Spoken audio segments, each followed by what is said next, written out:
This episode of Relativity is made possible through the support of Stephen and Catherine Farris, Ryan Farwold, Bill Carriola, and Michael W. McClure. And by listeners like you who support us through Patreon.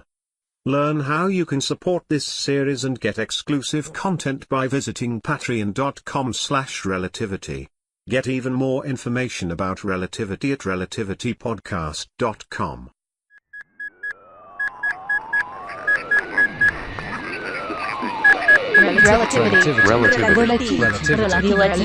Relativity. You sound distressed, Doctor. Is there something I can do to help? I'd be willing to bet there is, because he was keeping a personal journal. He'd spend time every day, right here, talking to you, recording his journal. Correct. Peter updated his journal at least once per solar day. Good. Okay. Play those journals for me. Start with one sol before the explosion. All of Peter Miblin's personal records are locked by a command-level code. Command level? How is that possible? The files were secured by Captain Deepa Sedana. What? Relativity. Episode 25, in which philosophers point the way. What do you mean it was... Why would the captain have locked this file? The file was locked pending a full investigation. Captain Sedana recorded her intent to question Peter Miblin about his actions. And you're going to tell me she's the only one who can unlock it? To be precise, I would need the security passcode under which she secured the file. You do understand that Captain Sedana's dead, right? Since I just told you? Dr. Mason, I know this must be very difficult for you. You're damn right it is. I was almost entirely certain that she had committed suicide before Peter went out there and set off that bomb or whatever he did. So how could she have been interrogating him about that when she was already dead? Can you answer that little conundrum? I'm afraid I can't, Doctor. I'm sorry. Don't say you're sorry, all right? I can go along only so far with the pretense that you're a person. Understood. I mean only to remind you that I am programmed to listen effectively and offer helpful insights if they are needed. I know. For example, you did share with me, more than a year ago, your deep personal feelings for Captain Sedana. Did I do that? You told me you hoped one day she would feel the same way about you that you felt about her. That you might even arrive at our destination as a couple. A couple with children. I said that out loud? Never mind. All right, I don't want to talk about that. I am stepping away from these screens and going someplace where I can think uninterrupted. Just sit and think.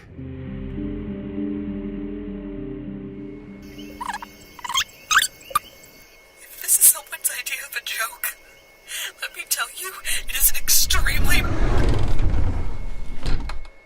You said you'd be back in 9 hours. I couldn't sleep. Status of the Konieczny? Everything's quiet. I think Dr. Mason is asleep. That would be good. He needs to rest as much as possible right now. Well, I hope it's okay to say this, but so do you, right? Marcus, I'm not just listening to this recording over and over. I've set up an audio filter that I'm hoping will reveal a low-frequency transmission that somehow sent through the external security area when I went outside. Low-frequency transmission? Here's my theory. Tell me if I'm missing a technical point or if any flaw in logic, alright? If it's something I know about, I will. Is it not possible to transmit EM radiation, such as sound waves, at a frequency inaudible to the human ear? Definitely. Hold on, but sufficiently narrowcast that it would resonate only in the receptor of a certain kind, such as the bones of their skull, or even in the tiny bones inside their ear. Theoretically... Because then it would be possible for me to hear the broadcast, but for those sounds to elude even the most sensitive microphone out there. Meaning somebody put together the sound you heard, figured out how to project them in such a way that the sound would only resonate inside your own head? And probably the head of any other person who was there, but since I was alone... Then they waited for you to come out when they had no way of knowing when that would happen. I know it all sounds implausible, I do, but you agree that it is possible. I mean, I've heard of pranks that were quite a lot more set up than this. Well, what would Occam's razor tell you? Occam's razor said that I imagined the whole thing. Occam's razor sometimes cuts close to the bone. I know it does. Look, you're the flight director, and I'm just a technician here. But for what it's worth, I think you need to tell Dr. Mason what you heard. I started to, but he... Yeah, you're right. I will. You know what? I'll do that today. I need to do something else, and then I will just call him and I will tell him. Meanwhile, do you want me to research bone conducting audio broadcasting? Yes. Please. Thank you, Marcus.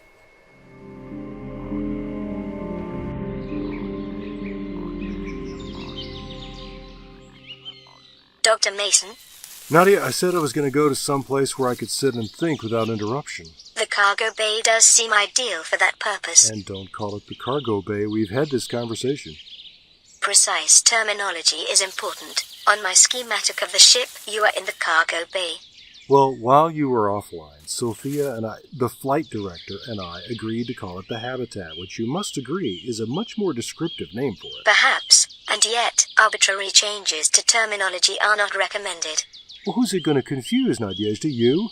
Because all the humans, except me, on board this ship are dead, missing and presumed dead. So I'm not going to be confusing them by calling this place what it is, am I? I acknowledge that your circumstances are unique. Oh, I'd like that embroidered on a pillowcase.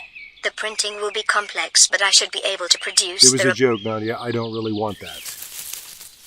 Now, you're taking unfair advantage of my audio implant by calling me while I'm hiding in the forest, so I hope it's for a good reason. I felt sure you would want to know that I have correlated the movement patterns of other members of the crew immediately prior to the explosion. Oh, that is good. That's very good. While I cannot release the personal recordings of Peter Miblin, I can tell you about all crew conversations and activities that are not related to any action of Peter Miblin's. Okay, yeah, I like that. So are you finding anything out of the ordinary? Not yet, but if you would like for me to continue this line of investigation, I will scan all body sign patterns and recorded speech from any time period you request. Nadia, that is beautiful, and it makes me sorry I snapped at you. By all means, pull together everything that everybody on board said and did from, let's say, 2 sols before the explosion, and leading up to, well, to the explosion. I would have to stop at that moment anyway, because all of my monitoring systems went offline. offline. Right, good point. But that's fine. Those 2 sols then, and just make note of anybody going someplace they didn't usually go, somebody not going someplace they usually did go, people talking in ways that were unusual, erratic, peculiar. I'm already at work on this. That's the spirit. You let me know when you've found something. It is extremely likely that I will find many patterns of interest. And we will discuss them all because, as you might have observed, I have nothing but time.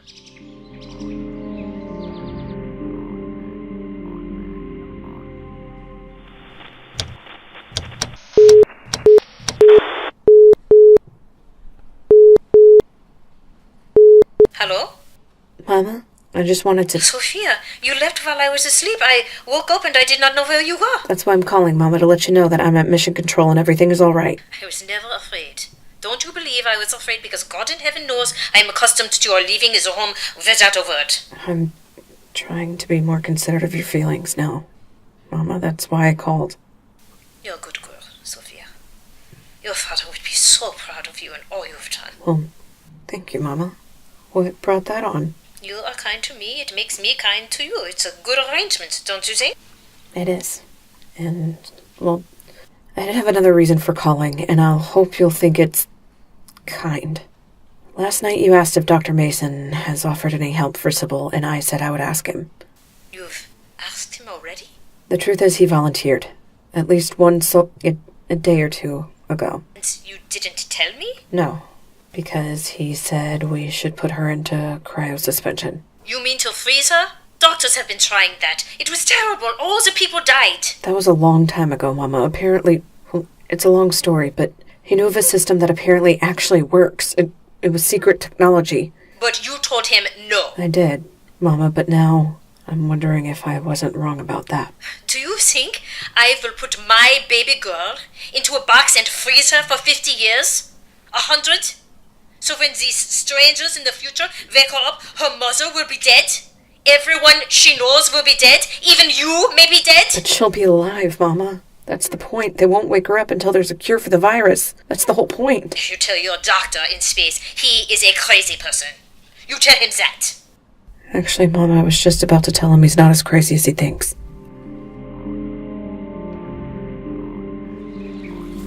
Okay, what if Peter did his spacewalk? He set the explosive charge on a timer and came back in And that's when Deepa confronted him. Would that work? It doesn't explain how her suicide fits into the timeline, but...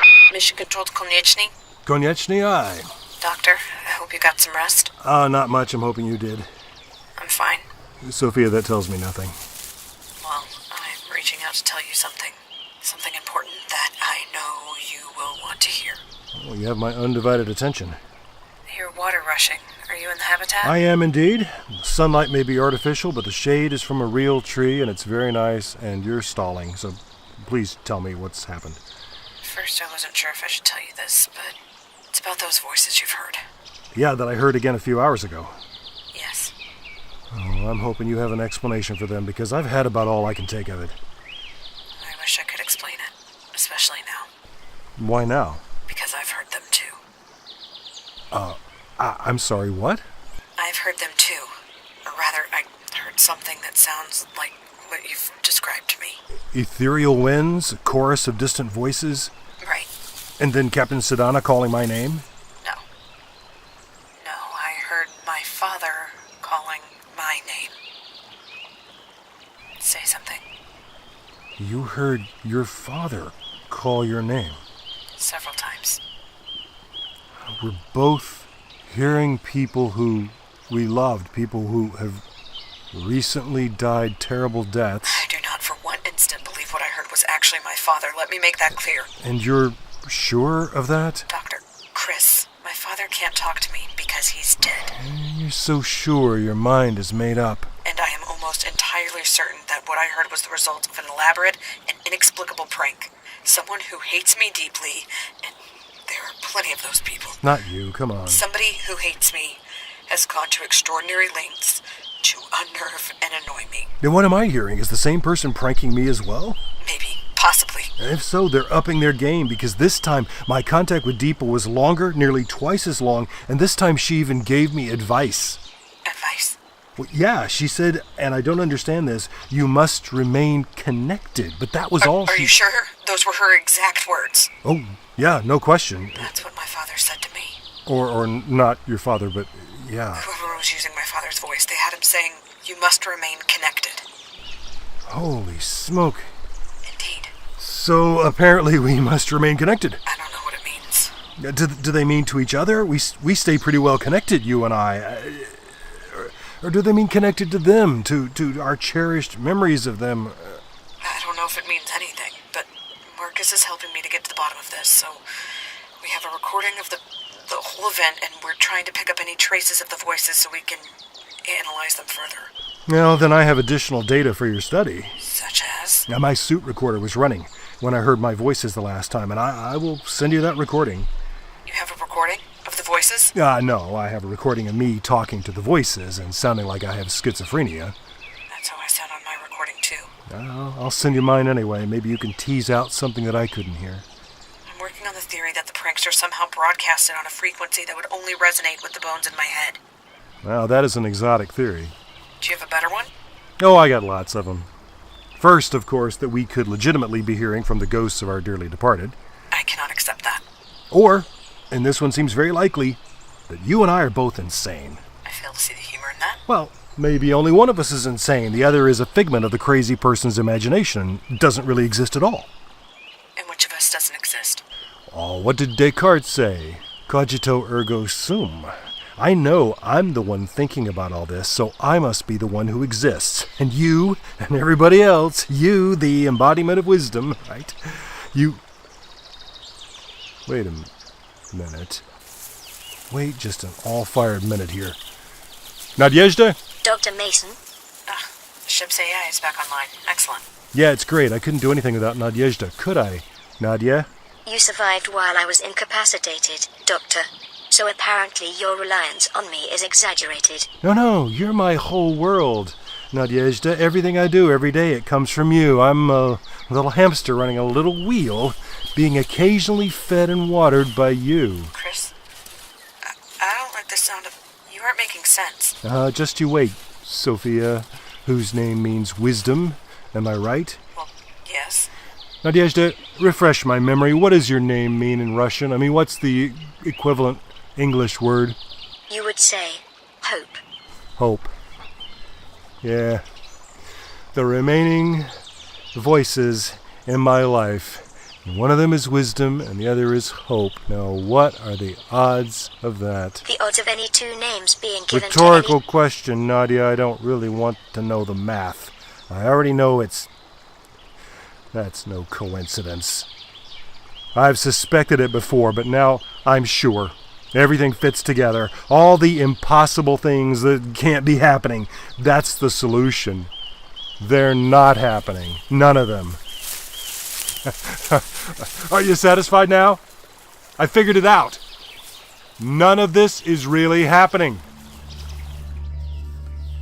Relativity, Episode 25, in which Philosophers Point the Way, starred Alana Jordan and Lee Shackelford, who also wrote the script. Also heard in this episode were Clarence Brown as Marcus and Stephanie Lindsay as Marta Schumacher. Find out much more about the series, including ways you can subscribe, hear past episodes, like us on social media, and how you can get exclusive content, all on our website at relativitypodcast.com. Relativity.